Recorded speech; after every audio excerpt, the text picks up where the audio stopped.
We're at the Boot Düsseldorf boat show, and here's a canal river cruiser type of boat that caught my eye because I used to live on the canal on something a lot less glamorous than this. Anyway, you saw the nice big wide side decks for walking up and down and the big sliding French doors for access to the wheelhouse. Very nice. It's a 15-meter long boat. It's made in France.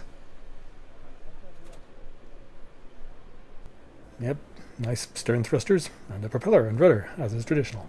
Access through French doors at the stern into a wheelhouse that's got like a dining area with freestanding furniture, so you can set that up however you want. There's a cooker there, separate to the rest of the galley, I noticed. I'll talk about that in a sec. The steering wheel, and for some reason, I think maybe I was listening to the dude, but I focused on this coffee machine for a long time. It's an extra €700 in the options list, but I suppose people do like disappointing coffee. You can notice the steps up there, very good access to the kind of deck roof area, which is very livable, whereas on some boats it's just a roof. Steps down now. This is the 2-cabin variant. It also comes in 5 and 6-cabin versions. The 6-cabin one looks like you're really cramming people in there. Yeah, to starboard here, there's like, well, a toilet, which is very convenient to the steering area, which I really like, and a lovely little nook for sitting in.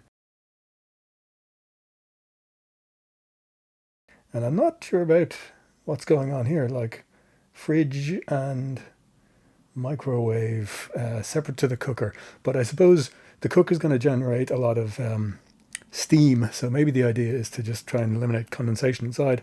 Another little nook area, which is lovely. That's the master bedroom up in the bow, and there's a secondary bedroom here with it's got its own ensuite heads to the right through one of those doors, and obviously wardrobe. And then the main bedroom has got a glassed-in shower to minimize your privacy, and it's got an ensuite heads as well, which is to the right of, yeah, and through that little door there.